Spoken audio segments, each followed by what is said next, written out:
কালীন সমস্যা, সেই সমস্যা তুলে ধরবেন আমাদের ম্যাডাম রয়েছেন ডক্টর সোনালী গোসাইত হাজরা মহোদয়া। উনি বলবেন এই বয়ঃসন্ধিকালীন যে তোমাদের সমস্যা। সোনালী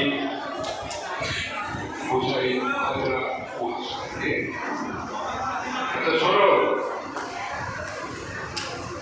আমরা এভাবে ডিস্টার্ব করলে তো চলবে।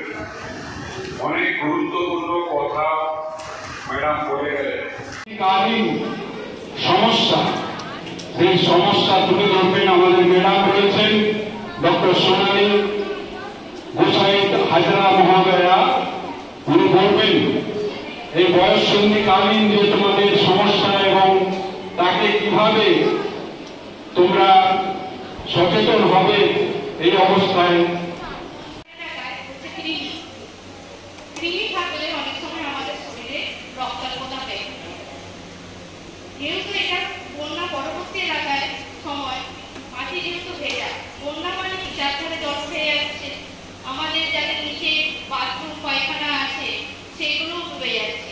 তাহলে কি দেখা যায় যে আমাদের যে মাটি বা জল এগুলো সবই পৃথিবীতে দূষিত হয়ে যাচ্ছে।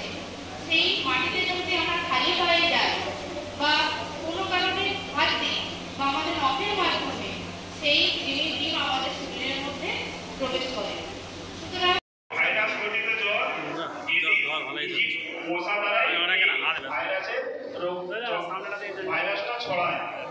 এই মশা ডেঙ্গু মশা দিনের বেলা কামড়ায় আর ডেঙ্গু জ্বরের সাধারণ লক্ষণ কি কি? আমি সমরেন্দ্রনাথ আদক, প্রধান শিক্ষক, ঘাটাল গুরুদাস উচ্চ বিদ্যালয়। এই বছরটা আমাদের বিদ্যালয়ের পক্ষে অত্যন্ত বেদনাদায়ক। তার কারণ একদম বর্ষার শুরুতেই আমাদের বিদ্যালয়টি বন্যায় প্লাবিত হয় এবং সেই সাথে আমার যে ৯-১০খানি গ্রামের ছেলে পরিস্থিতিতে আমরা আজ ১৬ই সেপ্টেম্বর আমাদের বিদ্যালয়ে বন্যা পরবর্তী পরিস্থিতিতে যে নদী, নালা, খানাখন্দর, বিভিন্ন জলাশয় নোংরা জলে পরিপূর্ণ হয়ে আছে। স্বাভাবিক কারণেই মশার উপদ্রব দেখা দিতে পারে, যার ফলস্বরূপ ডেঙ্গি, ম্যালেরিয়া ইত্যাদি রোগের প্রাদুর্ভাব এবং বিশেষ করে বিশুদ্ধ পানীয় জল গ্রহণ করা